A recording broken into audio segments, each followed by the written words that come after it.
Hi, good morning. காலை வணக்கம். இன்னைக்கு காலைல பிரேக்ஃபாஸ்ட் தோசை தாங்க. எண்ணெய் ஊற்றிக்கலாம்.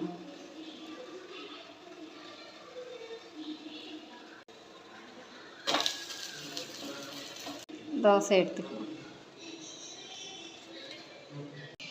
மொறுன்னு தோசைக்கு இங்கே பாருங்க, தேங்காய் சட்னி தான் அரைச்சி தாளிச்சிருக்கேன். தேங்காய், பொட்டுக்கடலை, பச்சை மிளகா, பூண்டு, உப்பு வச்சு அரைச்சி தாளிச்சாச்சுங்க. சட்னி ஊற்றிக்கலாம்.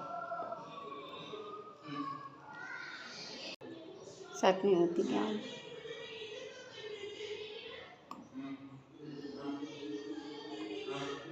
இன்னைக்கு காலைல பிரேக்ஃபாஸ்ட் அவ்வளோதாங்க.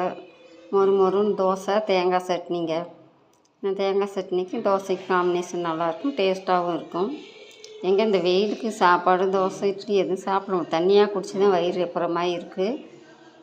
யாருக்கு தேங்காய் சட்னியோட தோசை சாப்பிட பிடிக்குமோ கமெண்ட்டு